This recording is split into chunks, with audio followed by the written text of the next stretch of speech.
दोस्तों नमस्कार। ज्योतिष और ग्रह में मैं आपका बहुत बहुत स्वागत करता हूँ। दोस्तों आज मैं एक बहुत ही स्पेसिफिक वीडियो आपके लिए लेकर आया हूँ। मेरा जो वीडियो होगा आज मैं चर्चा करूँगा विस्तार से राहु के टोटल एस्पेक्ट पर। आपकी जन्मपत्री में राहु किस तरह से प्रभाव दिखाता है, राहु का वजूद क्या है, जन्मपत्री में राहु किस तरह के रोल प्ले करते हैं। क्योंकि आपने देखा होगा कि आम जो ऑर्थोडॉक्स वे में जो कहा जाता है कि राहु एक मिस्टीरियस प्लैनेट है, डिस्टर्बिंग प्लैनेट है। अगर आपकी जन्मपत्री में राहु की महादशा आ गई या अंतर्दशा चल रही है या प्रत्यंतरदशा चल रही है तो यूजुअली क्या होता है कि एक हैवोक क्रिएट हो जाता है। कुछ लोग जानकार लोग भी हैवोक क्रिएट कर देते हैं बिना कोई एस्पेक्ट को समझे हुए।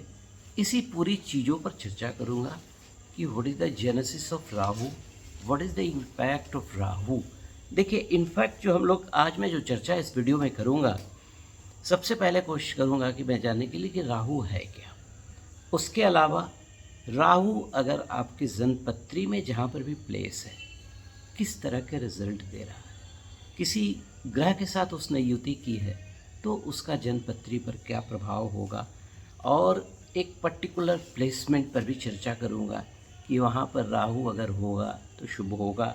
उसके अलावा राहु की षष्ठ स्थिति क्या होती है जन्मपत्री में, केंद्र में त्रिकोण में राहु का क्या फल होता है, और 8वें और 12वें घर में यूजुअली हम लोग जिसको एक बुरा घर मानते हैं क्या प्रभाव उसका हो सकता है। उसके अलावा कुछ राहु के कुछ उपाय भी बताऊंगा, उसकी रेमेडीज़ भी बताऊंगा कि किस तरह अगर राहु आपकी कुंडली में प्रॉब्लमेटिक है तो उससे कैसे निजात पाया जाए।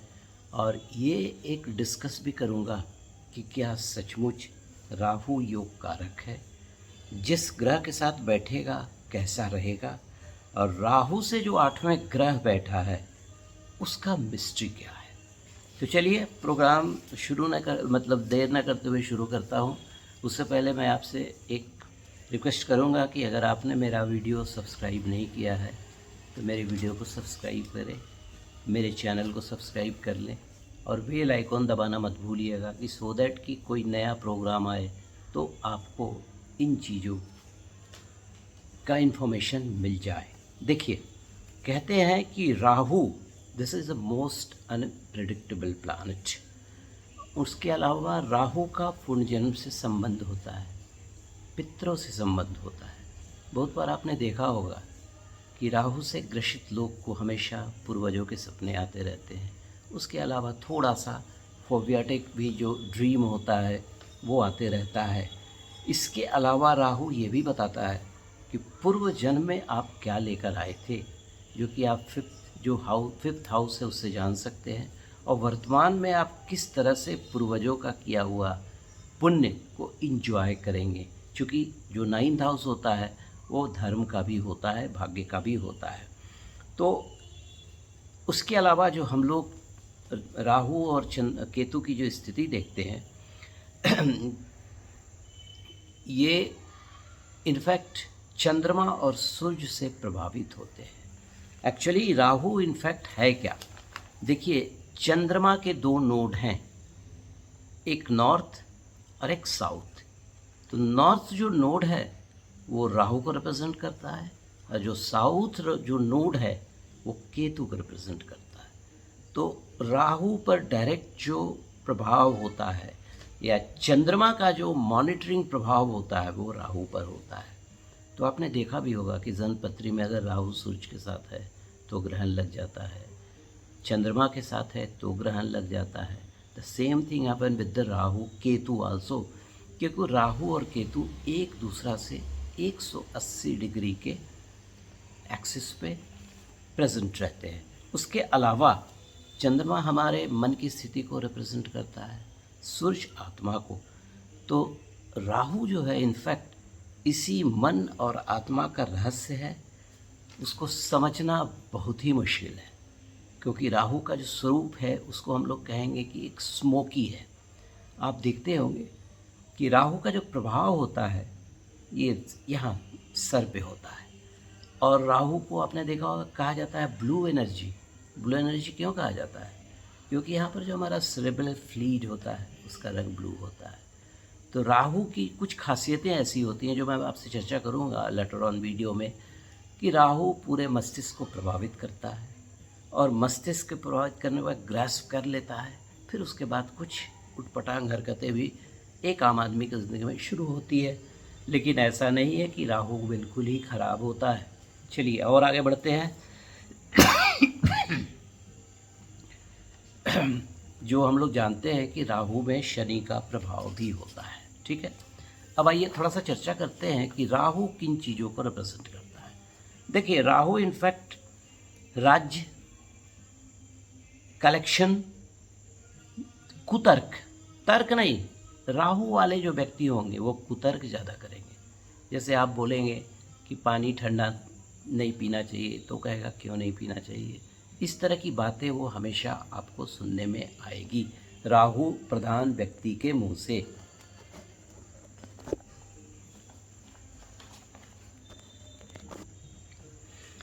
उसके अलावा राहु जो है, ऐसी वचन राहु वाले जो व्यक्ति हैं बहुत हार्श बोलेंगे, कोई विवेक नहीं होगा। उसके अलावा शूद्र, उसके अलावा जो थोड़ी सी जो क्या बोलिएगा, एक ऐसी स्त्री जो ऑर्थोडॉक्स को ना मानती हो उनको भी रिप्रेजेंट करता है। उसके अलावा डेकोरेटेड जो कार वगैरह होते हैं, व्हीकल्स होते हैं, उनको रिप्रेजेंट करता है। अधार्मिक, ऐसे राहु वाले जो व्यक्ति होते हैं थोड़े से अधार्मिक होते हैं। उसका रीज़न क्या है कि वो ऑर्थोडॉक्स नहीं होते हैं, अनऑर्थोडॉक्स होते हैं, वो मैं आपसे बाद में चर्चा करूँगा। उसके अलावा राहु रिप्रेजेंट करता है गंगा स्नान का, तीर्थ यात्रा का, झूठ, भ्रम, नशा, इन चीज़ों को राहु रिप्रेजेंट करते हैं। फिर रेंगने वाले जो हमारे घर में कीड़ा मकोड़ा या और भी कहीं पर भी कीड़ा मकोड़ा होते हैं, वो मिस्टीरियस कुछ टॉक, गुप्त बातें। उसके अलावा राहु ये भी डिटरमिन करता है कि एक आम आदमी की ज़िंदगी में कब मार्गेश होगा और कब मृत्यु आएगी। और उसके अलावा सांस की बीमारी से भी वो ग्रसित हो सकते हैं। दुर्गा पूजा को रिप्रेजेंट करता है ये राहु। पशुओं के साथ जो एक संयोग होता है उसको भी रिप्रेजेंट करता है। उसके अलावा बहुत सारे आप पॉलिटिशियन को देखिएगा कि उनका जो भाषण होता है, स्पीच होता है, बहुत ज़्यादा हार्श होता है। तो ऐसे लोगों को राहु की प्रायोरिटी होती है। उसके अलावा राहु की जो और खासियतें हैं, ये अचानक रिजल्ट देगा आपको, अचानक, अनप्रिडिक्टेबल। समटाइम्स ऐसा होगा कि जैसे आपको कोई डिजीज़ हो गया, राहु की महादशा चल रही है या राहु से प्रभावित है आप जन्मपत्री में, अनडायग्नोस्ड डिजीज़ देता है, निकलेगा कुछ नहीं लेकिन पैसा बहुत ज़्यादा खर्च करवा देगा। ये सब राहु की खासियतें होती है। उसके अलावा राहु की जो खासियत होती है, राहु जो है एक बहिर्मुखी, मतलब कहने का मतलब वो अंदर नहीं झांकेगा, वो बाहर देखेगा। उसके अलावा जिस ग्रह के साथ भी बैठेगा वो उसके प्रभाव को लेने की कोशिश करेगा। जैसे मंगल के साथ बैठ गया तो हम लोग बोलते हैं ना अंगारक योग। तो अंगारक योग क्यों थोड़ा सा गड़बड़ माना जाता है? क्योंकि मंगल खुद जो है एक तामसिक ग्रह तो है ही, इलेक्ट्रीफाइंग ग्रह है, एक सेनापति है, ब्लड के सर्कुलेशन को बढ़ाता है, ब्लड को रिप्रेजेंट करता है। राहु क्या करता है कि उनके इन गुणों को ले लेता है। और राहु की जो प्रकृति है थोड़ी सी आगे पीछे होने की, तो वो मंगल का प्रभाव अपने से लेकर रिलीज करता है। जैसे केतु की खासियत क्या है, वो डिटैच करेगा, वो कोई भी चीज़ों को छोड़ देगा, लेकिन राहु छोड़ेगा नहीं। राहु जो है थोड़ा सा बहिर्मुखी होता है, वो एक तरह से उसको पकड़ लेगा, पकड़ने के बाद अपने इच्छा के अनुसार उसको छोड़ेगा। ये राहु की खासियत होती है। इनफैक्ट हम लोग राहु को जो डिफाइन करते हैं, राहु एक डिज़ायर है और केतु जो है एक, केतु छुड़ावे खेत बोलते हैं ना, तो डिटैचमेंट की प्रवृत्ति रहती है। आप देखिएगा राहु और केतु की स्थिति क्या है। अगर आप कोई स्पोर्ट्स देखते हैं, जैसे आप क्रिकेट देख रहे हो, तो बैट्समैन बॉलिंग कर रहा है, तो बैट्समैन बैटिंग कर रहा है, बॉलर बॉलिंग कर रहा है। उन लोग दोनों का एक ही एम होता है, बॉलर बॉलिंग करके विकेट ले और बैट्समैन उस पर रन बनाए। जब बैट्समैन हिट करता है तो सारे खिलाड़ी उसके पीछे दौड़ते हैं जो अपोजिशन के होते हैं। तो इनफैक्ट वो सारे ग्रहों को एक तरह से नचाने की कोशिश करता है। ये सब खासियतें हैं, नो डाउट। उसके अलावा राहु जो है आपको एक तरह से एक पैशन भी देगा, किसी भी चीज़ के प्रति एक आसक्ति करेगा। और अभी हम लोग का जो कलयुग चल रहा है, सोशल मीडिया का ज़माना है, राहु एक गुड कम्युनिकेशन है। राहु वाले जो व्यक्ति होते हैं वो इलेक्ट्रॉनिक्स के क्षेत्र में बहुत अच्छा करते हैं। अगर किसी सेल्स लाइन में है तो बीपीएम वगैरह पर भी पहुंच जाते हैं, क्योंकि उनमें क्षमता होती है कोई भी चीज़ देने की, मार्केटिंग स्किल होता है। उसके बाद मैंने बहुत सारे ऐसे क्रिकेट हॉरोस्कोप देखे हैं जिसमें राहु का प्लेसमेंट बहुत अच्छा था और they have done wonderful in the life. Not only this, Rahu करता क्या है कि जितने भी एस्पिरेशन है आपके, जो भी डिज़ायर है, अगर अच्छा है तो वो फुलफ़िल करने की कोशिश करेगा, एक्सप्लोर भी करवाएगा। जैसे अगर कहीं माइंस में चला गया तो वहाँ गोल्ड निकल रहा है, लेकिन वो बोले उस वैसे जो लोग होंगे वो कहेंगे यार खोजो, कुछ और भी चीज़ें मिल सकती है यहाँ पे, ठीक है। उसके अलावा राहु की जो खासियत होती है कि out of the boundaries, cricket में एक बाउंड्रीज होता है लेकिन वो बाहर, बाउंड्री के बाहर भी आके बात करेगा। उसके अलावा राहु अनएक्सपेक्टेड समझिए डिज़ायर देता है और कंसिक्वेंट क्या होगा उसकी परवाह नहीं करता है वो। ये सब राहु करवाता है।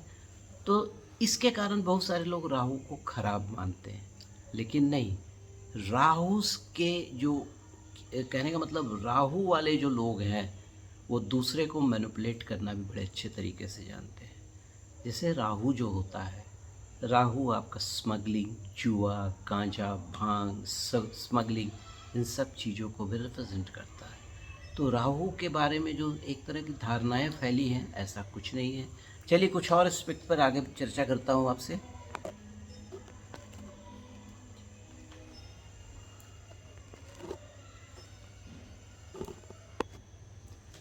आइए जानते हैं कि राहु का बेस्ट पोजीशन जन्मपत्री में कहाँ पर है। देखिए, अगर आपकी जन्मपत्री में राहु दूसरे घर में, तीसरे घर में, छठे घर में, सातवें घर में, 10वें घर में, एकादश घर में बैठा है तो आपकी जन्मपत्री समझ लीजिए राहु से बिल्कुल बची हुई है। राहु का एक शुभ प्रभाव मिलेगा, लेकिन इसके साथ आपको नवांश को भी देखना है। नवांश में भी अगर यही प्लेसमेंट हो गया तो समझ लीजिए वारे न्यारे हैं, इसमें कोई शक नहीं। अब इसको मैं थोड़ी एक्सप्लेन करने की कोशिश करूँगा। देखिए, अगर दूसरे घर में राहु होगा तो दूसरा घर क्या है, वाणी का है। दूसरा घर क्या है, धन संचय का है। और भी बहुत सारी चीज़ें हैं दूसरे घर के लिए। और लेकिन जब दूसरे घर में होगा तो 8वें में केतु हो जाएगा। तो मैंने आपसे क्या कहा कि राहु की जो खासियत है वो किसी भी चीज़ को रिसीव कर लेगा, मतलब उसको कैप्चर कर लेगा, कैप्टिव बना लेगा। और 8वां घर जो है वो एक तरह दूसरे एस्पेक्ट में देखिए, चूँकि केतु का जो काम है डिटैच करना, तो 8वें घर के जो नेगेटिविटी है वो तो पहले बाहर करेगा। उसके अलावा 8वां घर को हम लोग अध्यात्म से भी मानते हैं, स्पिरिचुअल से भी मानते हैं, मेडिटेशन से भी मानते हैं। तो यहाँ पर राहु पर केतु की भी दृष्टि पड़ रही है और वहाँ से एक अच्छी चीज़ निकल कर राहु की मिल रही है, तो राहु को एक अच्छा पोजीशन मिल गया। उसके अलावा अब आइए तीसरा घर। तीसरा घर किस चीज़ का होता है? तीसरा घर होता है डिज़ायर का, ठीक है। और तीसरे घर में क्या होता है, 9वें घर में बैठे हैं केतु। अगर केतु बैठे हैं तो केतु धर्म, 9वां घर धर्म का होता है। तो वहाँ से धर्म संबंधी जो चीज़ें होंगी केतु रिलीज करके राहु को दे देंगे। राहु जो है वहाँ पर एक बेटर रिजल्ट देना शुरू करेगा। उसके अलावा आप देखिएगा क्या कि राहु की दृष्टि वहाँ से 7वें घर पर भी पड़ती है, 5वीं दृष्टि भाग्य घर पर भी पड़ती है और एकादश घर पर भी पड़ती है। तो राहु का एक पॉजिटिव रिजल्ट उसमें आता है। उसके अलावा राहु अगर, जो मैंने आपसे चर्चा की, 10वें घर में होगा, तब केतु कहाँ होगा?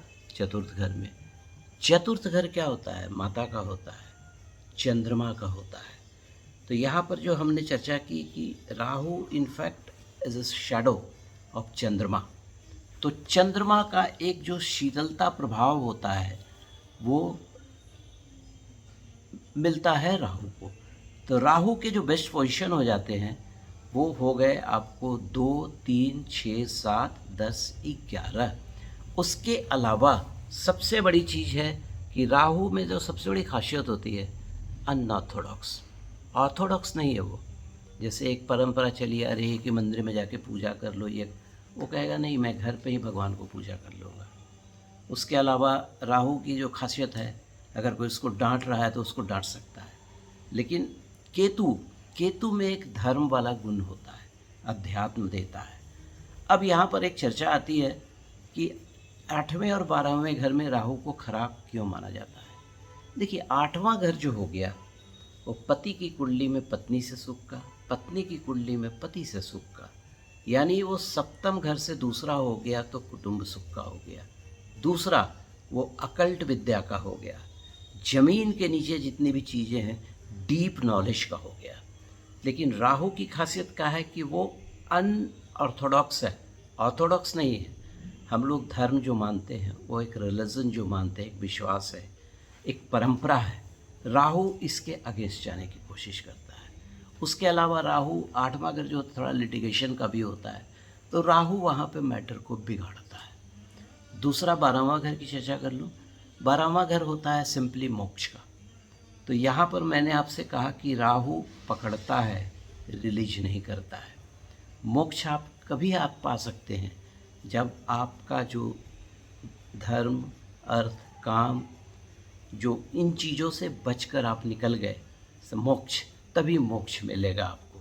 तो राहु ये करता नहीं है, इसलिए हम लोग जो कहते हैं राहु की पोजीशन 8वें और 12वें घर में थोड़ी सी हॉस्टाइल हो जाती है। ठीक है, अब नेक्स्ट चर्चा करता हूँ कि देखिए राहु की जो खासियत है, एक क्या बोलिएगा, एक साइकोफोबिया फैला हुआ है, एकदम फियर, साइकोसिस फैला हुआ है कि बहुत सारे लोग हमारे पास आ जाते हैं, राहु शुरू हो गया, अब मैं क्या करूं। अरे भाई, जब 19 है तो 20 भी हो सकता है ना। प्रॉब्लम है तो उसको सॉल्व करके आंसर भी तो निकाला जा सकता है, उसका रिजल्ट भी तो निकाला जा सकता है। क्योंकि राहु की जो खासियत है वो मतलब क्या बोलिएगा, एक्सट्रोवर्ट है। और ये जो केतु जो है ये अंतर्मुखी, किसी चीज़ को अंदर वो एक्सेप्ट करता है, उसके बाद वो रिलीज करता है। ठीक है, और राहु की जो खासियत है कि राहु का जो एक मतलब प्रकृति थोड़ा सा धुंध है, स्मोकी है। आप देखिएगा राहु ब्राउन कलर और ऐश कलर को भी रिप्रेजेंट करता है आपकी जन्मपत्री में। उसके अलावा राहु का जो प्रभाव है ब्रेन पर होता है, जो मैंने आपसे ऑलरेडी चर्चा की। राहु एक इल्यूजन है। कुछ चर्चा करता हूँ कि देखिए, अगर राहु की युति शुक्र के साथ हो गई और राहु की युति शुक्र के साथ अगर सप्तम घर में हो गई, तो मैंने आपसे कहा राहु अनऑर्थोडॉक्स है।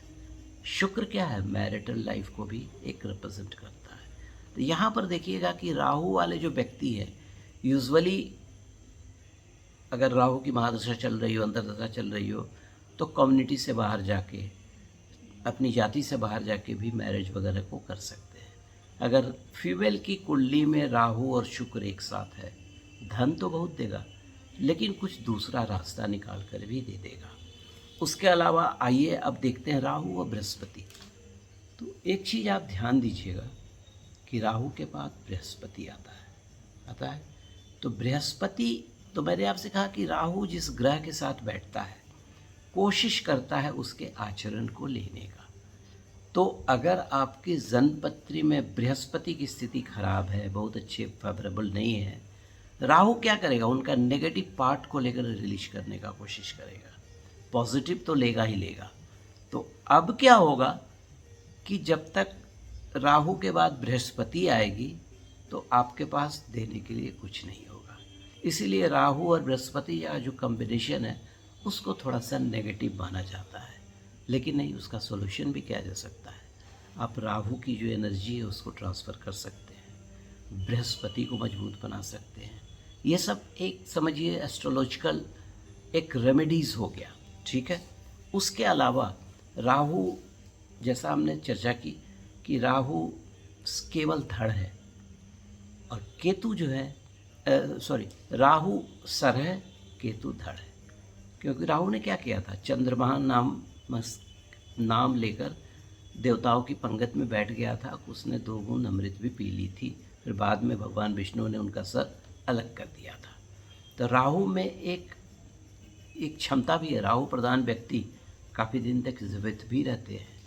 राहु में शनि का भी गुण होता है, ऐसा नहीं है। तो ये सब चीज़ें देखनी पड़ती है।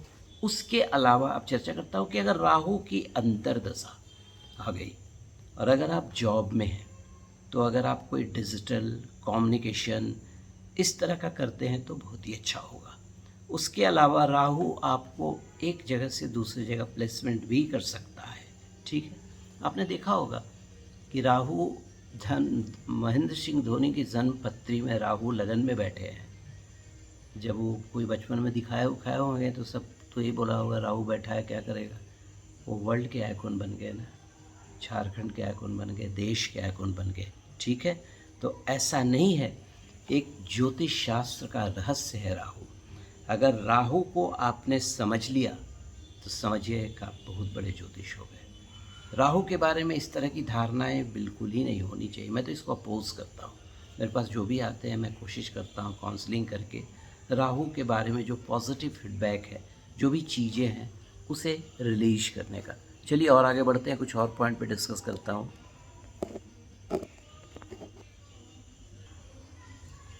देखिए, राहु पे चर्चा कर रहा हूँ, लेकिन उसके साथ थोड़ा सा चर्चा केतु पर भी करूँगा।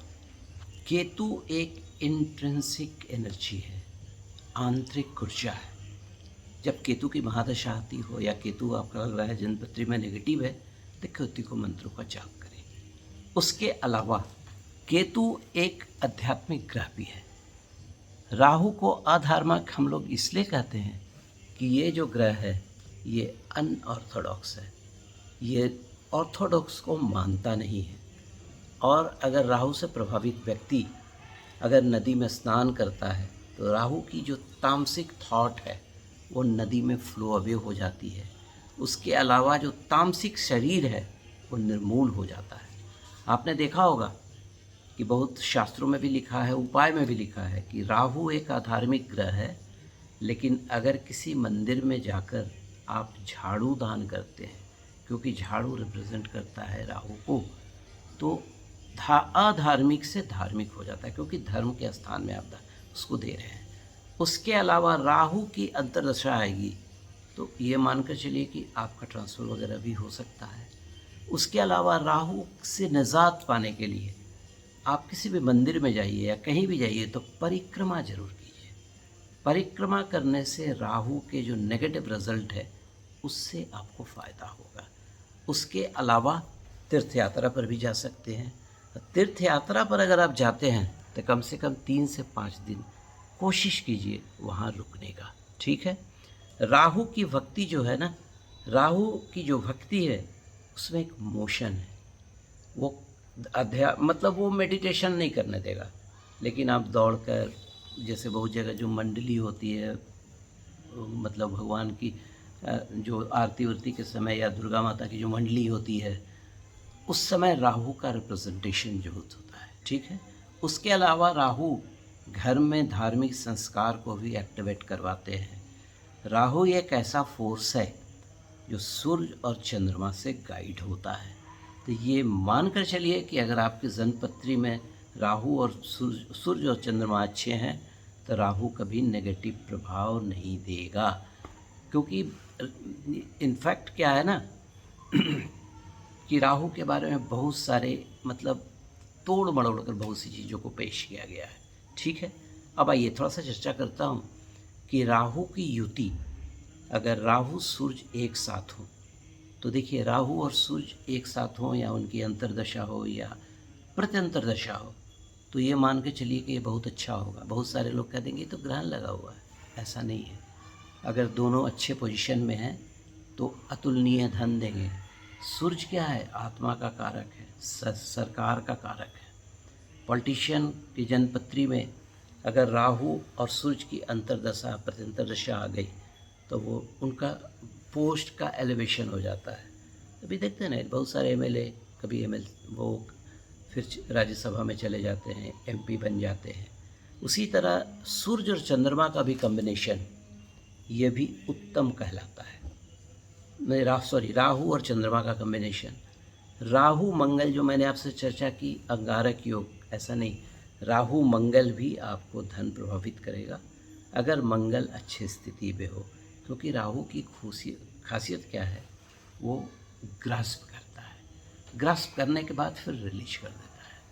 पहले ग्रास्प करेगा, उसके बाद रिलीज करेगा, बिना सोचे समझे। उसके अलावा एक चीज़ ध्यान रखिए, ये जो तीनों चीज़ें मैंने बताया आपसे, योग, राहु, चंद्रमा, मंगल, ये अगर नवांश में भी अच्छे से प्लेस हैं तभी आपको राहु का अच्छा प्रभाव मिलेगा। कभी कभी क्या होता है कि राहु से पैनिक अटैक भी आता है। पैनिक अटैक कब आएगा? जब केतु और चंद्रमा एक साथ रहेंगे तो थोड़ी डिप्रेशन की स्थिति आती है। क्योंकि केतु का काम क्या है? डिटैच करना। तो वो चंद्रमा के साथ जब बैठेगा तो केतु जो अपना गुण है वो चंद्रमा के साथ मिलकर चंद्रमा को भी बाहर करेगा। तो आपके पास थॉट नहीं रहेगा, शक्ति नहीं रहेगी। उसके अलावा राहु और मंगल एक तरह का एनर्जी जो मैं आपसे ऑलरेडी डिस्कस कर चुका हूँ। राहु और मरकरी का कॉम्बिनेशन बहुत अच्छा होता है। अगर आपकी जन्मपत्री में राहु और मरकरी एक साथ बैठे हैं, मतलब बुध, राहु बुध, क्योंकि राहु जो है, मैं आपको बताया कि वो ग्रास्प करता है, बहिमुखी है, लेकिन बंधन भी एक तरह का है। और बुध वाणी और विवेक है। राहु और बुध जब एक साथ होते हैं तो अच्छा कहा जाता है। दूसरा क्या है कि राहु, जैसे वैसे बहुत से विद्वानों में ये कन्फ्यूज़न है, मतलब मता विरोध है। कुछ लोग कहते हैं कि राहु वृष राशि में उच्च का होता है, कुछ लोग कहते हैं राहु मिथुन राशि में उच्च का होता है। तो यहाँ पर राहु उच्च का भी हो जाता है और उच्च के स्वामी के साथ बैठा है। हाँ, आपको वाणी को थोड़ा सा कंट्रोल करना है। और शेयर मार्केट में अगर आप लगाते हैं सट्टा वगैरह, या शेयर मार्केट में आप प्ले करते हैं राहु और बुध के पीरियड में, तो आई सपोज कि you should get a very good result. उसके अलावा आइए थोड़ा चर्चा करते हैं राहु बृहस्पति। राहु बृहस्पति में दिक्कत क्या होती है ना, कि बृहस्पति देवगुरु हैं। राहु, बृहस्पति को घमंड है। राहु क्या करता है? उनके घमंड को बर्दाश्त नहीं कर पाता है, कहता है मुझे कोई नॉलेज नहीं है। तो वो करता क्या है कि राहु का जो बृहस्पति का जो पॉजिटिव पॉइंट है उसको ले लेता है, लेके फिर उसको रिलीज करने की कोशिश करता है। उसके बाद राहु की जो खासियत है, हर चीज़ों को एब्जॉर्ब करता है। एब्जॉर्ब करने के बाद ही come to the any conclusion. चलिए कुछ और पॉइंट डिस्कस करता हूँ राहु। देखिए, राहु को हम लोग ज्योतिष में एक अध्यात्म का पुट भी मानते हैं, क्योंकि स्पिरिचुअलिज्म को ये एग्जिस्ट करता है। एग्जिट मतलब कहने का मतलब इसमें स्पिरिचुअलिज्म एग्जिस्ट करता है, क्योंकि ये मिस्टीरियस प्लैनेट है। स्पिरिचुअलिज्म में क्या है? हर कोई स्पिरिचुअल नहीं हो सकता है। स्पिरिचुअलिज्म होने के लिए आपको आंतरिक जो ऊर्जा है उसको संचित करनी पड़ेगी। इसलिए राहु से बहुत डरने की ज़रूरत नहीं है। राहु एक ऐसा प्लैनेट है कि भक्ति करोगे तो भक्त बना देगा। राहु में सब कुछ है, अध्यात्म है, रिजल्ट है, इल्यूज़न है। राहु हर चीज़ों को एग्रीवेट करता है। तो अगर हम राहु के एनर्जी को पॉजिटिव वे में कन्वर्ट करें तो मैं समझता हूँ राहु से अच्छा कोई प्लैनेट नहीं है।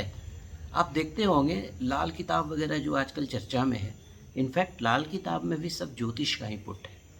तो कहा जाता है कि लाल किताब में लोग कहते हैं कि राहु अगर आपको प्रताड़ित कर रहा है तो आप एक चौकोर चांदी का टुकड़ा अपने पास रखें। उसका रीज़न क्या है? चांदी रिप्रेजेंट करता है जल तत्व को, चौकोर रिप्रेजेंट करता है मंगल को, और मंगल जो है एक महावत है। राहु को माना गया है सर्व का भी आकार और हाथी का भी आकार। और हाथी को कौन कैप्चर करता है? मंगल और महावत। इसीलिए एक मतलब लॉजिकली है ये, इसमें कहीं पर कोई अंधविश्वास नहीं है, लॉजिकली है। दूसरा बोला जाता है कि कॉपर जो है आप उसको, चौकोर कॉपर आप उसको प्रवाहित कीजिए जल में। राहु का गुण तामसिक है, अगर जल में प्रवाहित कर रहे हैं तो आपका जो कॉपर जो है इज बेस्ट कंडक्टर, वो ले के प्रवाहित हो जा रहा है तो आपके शरीर में कुछ निर्मूलता आएगी। धार्मिक स्थानों का खूब आप वो मतलब भ्रमण करें, मंदिर में रेगुलर जाएं, लेकिन राहु की स्थिति कभी नेगेटिव होगी तो आपको मंदिर में जाने नहीं देगा कोई ना कोई तरीके से। और बेस्ट ऑफ राहु कैसे ले, अगर आपकी जन्मपत्री में राहु पॉजिटिव है तो और उसको 100+ कैसे बनाएं, अब अगर नेगेटिव है तो उसको पॉजिटिव कैसे बनाएं। देखिए, सबसे पहले आपको ध्यान देना है कि राहु बैठे हैं कहाँ पर। अगर पंचम में बैठ जाएं, दशम में बैठ जाएं, क्या इम्पैक्ट हो सकता है।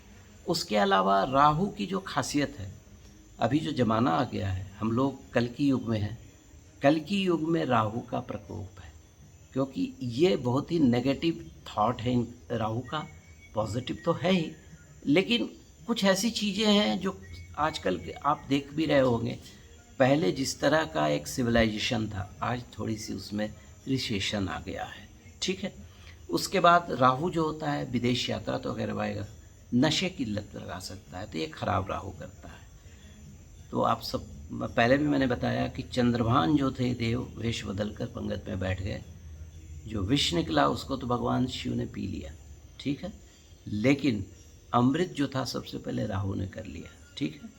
अब होता क्या है कि ठीक है, राहु अगर आपके जन्मपत्री में गड़बड़ है तो किस तरह से उसको ठीक करें। देखिए, राहु को ठीक करने का बहुत सारा उपाय है। सबसे पहले कॉपर वगैरह जो होता है, कॉपर नहीं सॉरी, रांगा जो होता है, रांगा का बर्तन अगर आपको मिल जाता है या रांगा किसी मंदिर में जाके दे दे। उसके अलावा जैसा मैंने आपसे कहा कि राहु में सर्प का गुण होता है, सर्पकार भी, सर्प जैसे आजकल जो एक चर्चा में है ना काल सर्प योग, मैं तो उसको नहीं मानता हूँ, किसी शास्त्र में नहीं लिखा है, बट राहु का प्रभाव उसमें आता है अगर राहु गड़बड़ है तो हमारे देवताओं में भगवान शिव हमेशा गले में सर्प धारण किए रहते हैं। राहु की अगर कोई नेगेटिविटी आपके जन्मपत्री में है तो आप सर्प सुक्तम का पाठ कीजिए, रोज़ एक पाठ कीजिए, करके देखिए 1 महीना। उसके अलावा नाग गायत्री का एक जप होता है, आप उसको कर लीजिए। भगवान शिव की जितनी पूजा कर सकते हैं आप कीजिए। नाग नागिन भगवान शिव पर चढ़ा के किसी भी तालाब में उसको प्रवाहित कर सकते हैं। और उसके अलावा भगवान कृष्ण को हम लोग ओवरलुक कर देते हैं, भगवान कृष्ण की पूजा कीजिए। कालिया मर्दन भगवान कृष्ण ही किया था, हमारी पृथ्वी ही वो नाक पे बसी हुई है। आप भगवान कृष्ण की ओम नमो भगवते वासुदेवाय नमः, ओम क्लीं कृष्णाय नमः का जाप कीजिए। आप करके देखिए, आपके जन्मपत्री में राहु की स्थिति अच्छी नहीं, बहुत ही अच्छी हो जाएगी। चलिए कुछ और पॉइंट आपसे डिस्कस करता हूँ। देखिए, अब इतनी सारी चर्चाएं राहु पे हो गई, मैं एक बार फिर से बोलना चाहूँगा कि राहु एक बहुत ही उत्तम प्लानेट है। इसमें कोई शक नहीं कि अर्श से फर्श पर पहुँचा देगा और फर्श से अर्श पर भी ले आएगा, यह राहु की खासियत होती है। लेकिन आप उसको कैसे यूटिलाइज करते हैं। राहु अगर आपकी जन्मपत्री में महादशा चल रही हो, अंतर्दशा आ गई हो, तो आप गोमेद धारण कर सकते हैं। एक सुलेमानी हकीक नाम का स्टोन आता है, उसको ब्रेसलेट बनाकर आप धारण कीजिए। एक सप्तमुखी रुद्राक्ष या 14 मुखी रुद्राक्ष अवश्य धारण कीजिए। आप देखिएगा कि आपके जन्मपत्री में राहु का जो दुष्प्रभाव है खत्म हो जाएगा। हाँ, एक अनुरोध करूँगा कि हम लोग गोचर में किस ग्रह की स्थिति कहाँ पर होती है उस पर चर्चा करते हैं। तो अगर आपकी जन्मपत्री में गोचर में राहु अष्टम या द्वादश में आ जाए तो 1.25 साल 1.5 साल तक रहेंगे ना, आप उसको उतार दीजिएगा, ऐसा नहीं कि पढ़ते रहिएगा, ठीक है। उसके बाद घर में कभी भी इलेक्ट्रॉनिक सामान गड़बड़ है, टूट गया है, उसको हटा दीजिए, क्योंकि वो रिप्रेजेंट करता है राहु को। आपके बाथरूम की जो एनर्जी रहती है वो राहु को रिप्रेजेंट करता है। तो बाथरूम को वास्तु के अनुसार भी ठीक करके रखिए। एक पॉट में नमक रख लीजिए, सेंधा नमक रखिए, नेगेटिव एनर्जी को ऑब्जर्व करेगा। बाथरूम गंदा नहीं रखिए और बाथरूम का दरवाज़ा हमेशा बंद करके रखिए, तो आपकी जन्मपत्री के अनुसार राहु का बहुत अच्छा सॉल्यूशन हो जाएगा। ठीक है। उसके अलावा नहाने के समय 1 चम्मच गोमूत्र डाल लीजिए पानी में, फिर करके देखिए, आपको बहुत फ़ायदा होगा। उसके अलावा भगवान शिव के मंदिर में जाते हैं तो 7 गांठ काला धागा का बांधकर भगवान शिव पर चढ़ा दीजिए। 7 मैंने इसलिए बोला कि 7 नंबर जो होता है बहुत मिस्टीरियस होता है, केतु का होता है। तो केतु को आप ठीक करेंगे तो ऑटोमेटिकली राहु भी ठीक होता चला जाएगा। उसके अलावा एक बहुत अच्छा उपाय आपको बता रहा हूँ राहु से निजात पाने के लिए। माँ चामुंडा का पूजा कीजिए। छिन्न मस्तिका माता की भी पूजा कर सकते हैं, बट छिन्न मस्तिका माता का जो मूर्त फोटो है घर में नहीं रखिएगा, मंदिर में जाके कीजिएगा। माँ चंडी, वो क्या बोलते हैं, चंडी माता चंडिका जो है, जिसे हम लोग जिस मंत्रों का उच्चारण ओम ऐं ह्रीं क्लीं चामुंडाय विच्चे, उसकी उनका भी जाप आप कीजिए।